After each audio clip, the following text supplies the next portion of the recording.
আসসালামু আলাইকুম রহমতুল্লাহ। প্রিয় দর্শক, কেমন আছেন? আশা করি ভালো আছেন। প্রিয় দর্শক, ইউনিয়ন ব্যাংক রাজি, এখন সময় চায় এক্সিম ব্যাংক। 5 ব্যাংক একীভূতকরণে এমন একটি উদ্যোগ।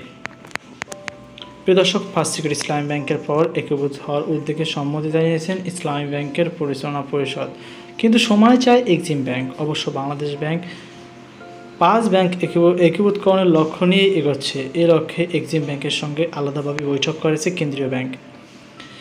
আজ বৃহস্পতিবার সকালে গ্লোবাল ইসলামী ব্যাংকের সঙ্গে বৈঠক হওয়ার কথা রয়েছে। বুধবার 2 ব্যাংকের বৈঠকে গভর্নর ডক্টর আহসান ইস মনসুর ভার্চুয়ালি অংশ নেন। 4 ডেপুটি গভর্নর রেজুলুর উপস্থিত ছিলেন। বৈঠক ব্যাংক দুটির সূচকের ভিত্তিতে কেন্দ্রীয় ব্যাংকের পক্ষ থেকে একটি উপস্থাপনা তুলে ধরা হয়। উপস্থাপনা অনুযায়ী ইউনিয়ন ব্যাংকের প্রায় 28,000 কোটি টাকা ঋণের 98% খেলাপি, আর এক্সিম ব্যাংকের 52% অর্ধেক খেলাপি। একই বৈঠকে ব্যাংক দুটির একটি উপস্থাপনা দেয়, তবে কোনো সিদ্ধান্ত জানানো হয়নি। ইউনিয়ন ব্যাংকের বৈঠকে ব্যাংকটির চেয়ারম্যান এম ফরিদ উদ্দিন ও ব্যবস্থাপনা পরিচালক হুমায়ুন কবির এবং চেয়ারম্যান নজরুল ইসলাম স্বপন ও ভারপ্রাপ্ত এমডি আব্দুল আজিজ অংশ নেন। বৈঠকে ইউনিয়ন ব্যাংক কেন্দ্রীয় ব্যাংকের সাথে একমত পোষণ করেন। এক্সিম ব্যাংক সময় চাওয়ার পর গভর্নর বলেন, আমাদের আপনারা সহায়তা করেন, এই সময় স্যার আপনি দয়া করুন, আমরা ঘুরে দাঁড়াতে পারবো। বৈঠক শেষে ফরিদ উদ্দিন সাংবাদিকদের বলেন, আমানতকারীরা প্রতিনিয়ত টাকা নিতে এসে পাচ্ছেন না, এজন্য সিদ্ধান্ত যত দ্রুত হবে ততই ভালো।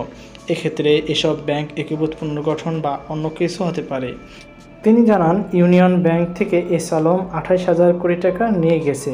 যাদের নামে এসব ঋণ নেওয়া হয়েছে তাদের খুঁজে পাওয়া যাচ্ছে না। আবার 17,000 কোটি টাকার বন্ধকি সম্পত্তি দেখানো হলেও তার সর্বোচ্চ মূল্য 1,000 কোটি টাকার কম। আমানতকারীরা টাকা ফেরত দিতে সমস্যা হচ্ছে। বৈঠকে বিষয়ে এক্সিম ব্যাংকের চেয়ারম্যান নজরুল ইসলাম স্বপন সমকালকে বলেন, আর্থিক সূচকের উন্নয়নে তারা সর্বোচ্চ চেষ্টা করছেন। এখন দেখা যায় কেন্দ্রীয় ব্যাংক কী সিদ্ধান্ত দেয়। তবে এ বৈঠকে কোনো সিদ্ধান্ত জানানো হয়নি।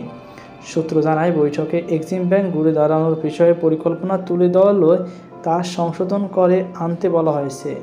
আরও সুনির্দিষ্টভাবে পরিকল্পনা দিতে বলা হয়েছে।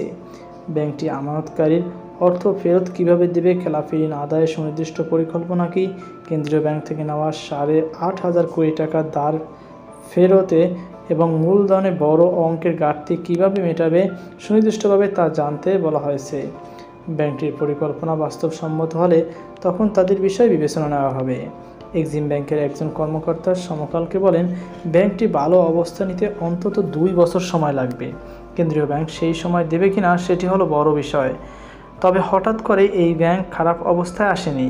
প্রতি বছর কেন্দ্রীয় ব্যাংক অডিট করেছে। এরপরও সাবেক চেয়ারম্যান কিভাবে এত টাকা নিয়ে গেলেন সেই দায় তারাও এড়াতে পারে না। দুর্দশাগ্রস্ত 5 ইসলামী ব্যাংক একীভূত করে একটি করার উদ্যোগ নিয়েছে কেন্দ্রীয় ব্যাংক। আমানতকারীদের অর্থ ফেরতের নিশ্চয়তার মাধ্যমে আর্থিক খাতে স্থিতিশীলতা ফেরানোর লক্ষ্যে এই উদ্যোগ নেওয়া হয়েছে। তো প্রিয় দর্শক, এই ছিল আমাদের সর্বশেষ আপডেট। সকল আজকে পর্যন্ত আল্লাহ হাফেজ।